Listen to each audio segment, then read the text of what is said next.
Hi, guys. So I am Soraya. I was on the Rising Star panel with Lonnie, and it was tons of fun. And today I'm going to share with you my story.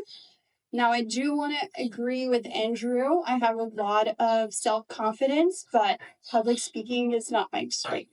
So get ready with that. And I want to really add value to you. That's why I'm up here.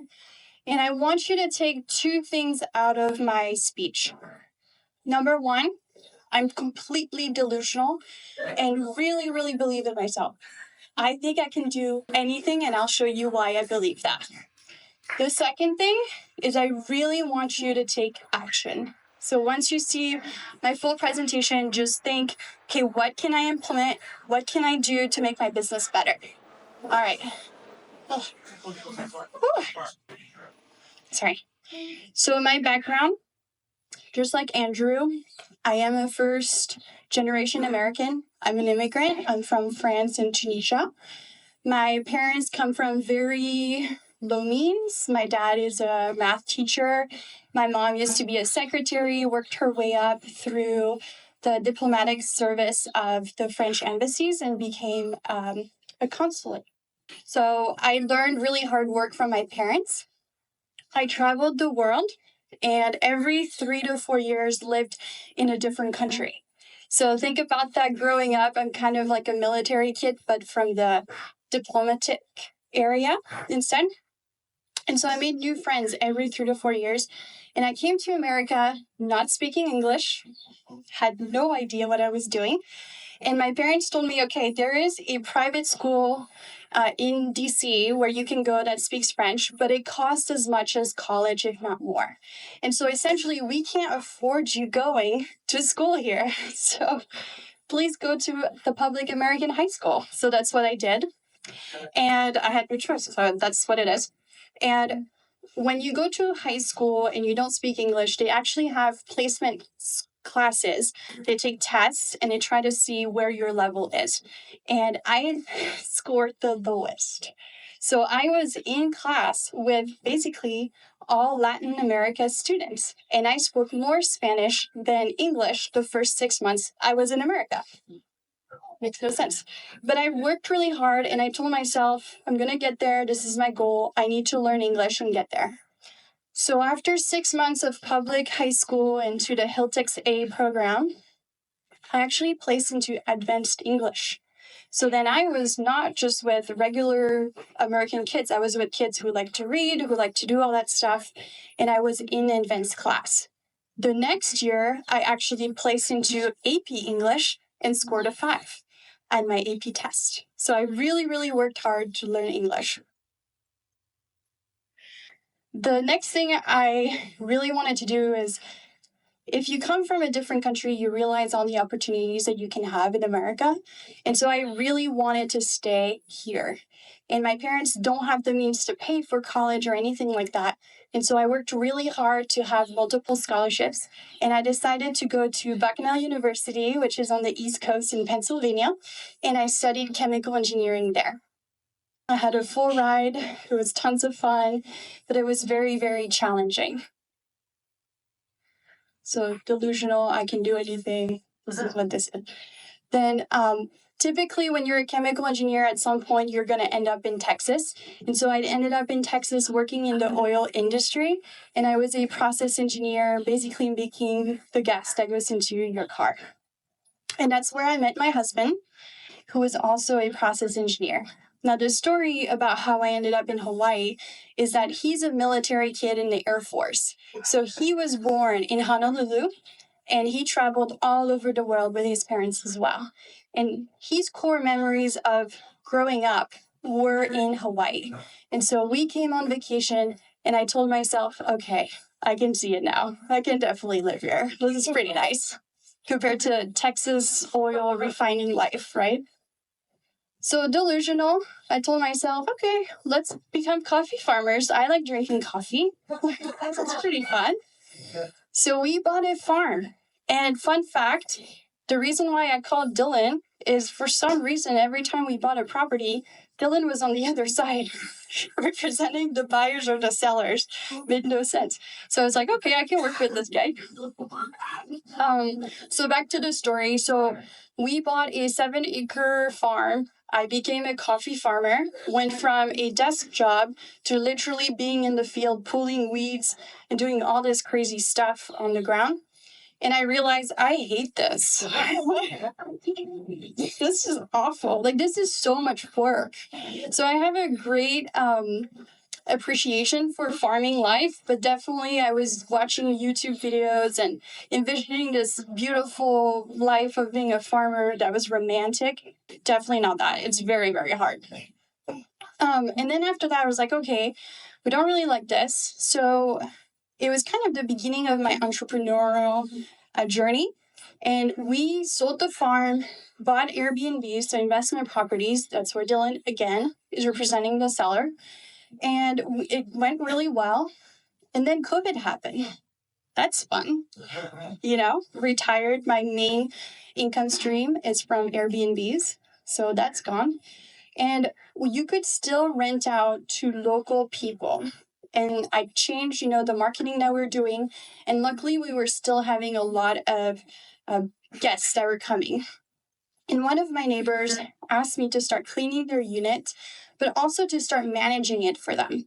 So I looked into the legalities of it and realized that I need a real estate license in order to do that, to become a property manager. So I got my license. Let's do it. So then I became a real estate agent. And I closed the cleaning shop doing that. And I had a ton of fun. And I'll share with you what I did as a real estate agent. So just to go over why you should listen to me and why I'm up here. So my production, the first year, I was so against Zillow. No, I'm not doing it for 6 months.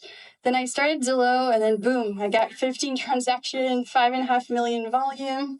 And then the second year, I was like, this is a lot of work. And everyone tells me that the higher price things, it's the same amount of work. So then I really, really went into more a higher price client.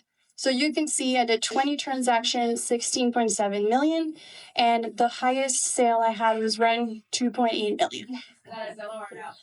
The 2.8 was a Zillow. Then year 3, which is where I'm at now, I've sold 3.6 million so far. The year's not over, and I got 4 in escrow. Okay, so then I'm new to the industry. I did pretty well, I think. And so a lot of people came to me and were like, hey, what's your secret? What are you doing?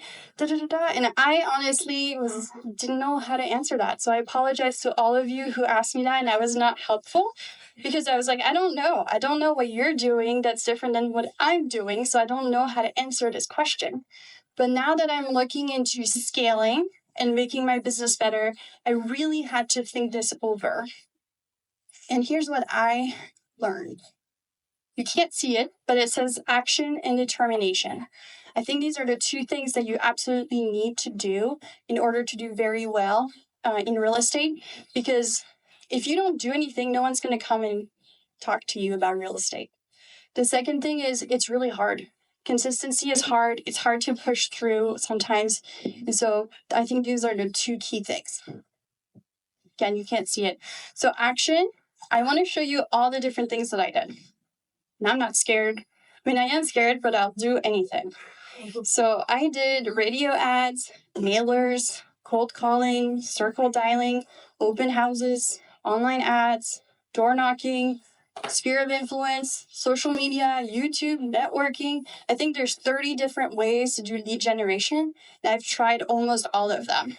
And what I've learned is they all work. There's not one that doesn't work where I didn't get a listing or lead or something of that nature. So then I was like, okay, so basically everything works. So what now? What do I do now? And I was trying to think, okay, what's the best way for me? And what does that mean? What is the best way? For me, the best way means whatever I'm consistent at with the least amount of effort, because I'm lazy. and where I can have fun and be creative. I like to have fun at work. That's why I quit my 9 to 5 professional job. I want to be able to be more creative. And when you work in the oil industry with so much money and so much risk, there's not many ways to be creative. So I took a DISC assessment, which you should do with Kara up there. And I learned that I am a CD, and then I have some shading there, and I have fun with that. But basically, it means I can push myself outside of my envelope as far as where I'm comfortable. And I learned, this is kind of predictable, but my strengths are that I'm really good at systems. Duh, I'm a process engineer. Very result oriented, again, goes with my background, right? I keep track of KPIs, key production indicators, where I think of, okay, what can I track to know that I'm on track? My weaknesses is that I'm not patient at all. You can tell by my background, right? I just keep moving around. And I'm not great at building relationships in person. That's not something that I'm really good at. I'll be very awkward the first couple times that we meet until I warm up to you. So in sales, that's kind of a problem. So then I looked back at all the lead gen pillars, and I thought to myself, okay, based on what my strengths are, what can I do that will be most effective, where I enjoy it and I can be consistent all the time? And these are the 3 that I picked. I picked mailers, because I don't talk to anyone. I picked online ads, same thing. It's very tactical, but you're not really talking to anybody as well. And I picked YouTube, because YouTube, I get to share my personality, but I'm not talking to anybody either. So this kind of worked out for me. And as far as explaining to you how simple my plan is I send 1 mailer a month. That's it. I do online ads through a third-party vendor. Now I'm doing it myself because I learned how to do it. And I do 2 YouTube videos a week. Seems pretty simple, right? Like, this is super simple. So determination. That's too simple, but consistency is really hard. It's really hard to be consistent for me. And so I want to show you what it actually takes for me to be consistent. This simple plan takes me about 65 hours a week because I have to prospect. So once I get my leads, I have to engage with them. I have to make them want to work with me. That takes about 21 hours a week. I only spend about 12 hours a week doing lead gen. So that's the mailers, doing the video and all that kind of stuff. And then, of course, I have to show listings. And I learned from Justice to just do listings in the afternoon. So just show up from 1:30 to 3:30. So that's what I do. I do about 2 open houses a week, and I always learn while I'm driving or while I'm doing other things. So we all have hardships, just like Andrew shared his. I have my hardships as well. My husband and I have issues procreating, which means that during this entire journey in real estate, I basically traveled to Oahu between 1 day a week to 3 days a week, and sometimes 2 weeks at a time.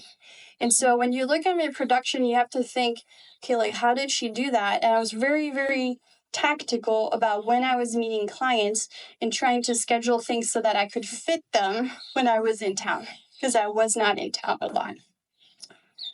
And I really encourage you to keep going.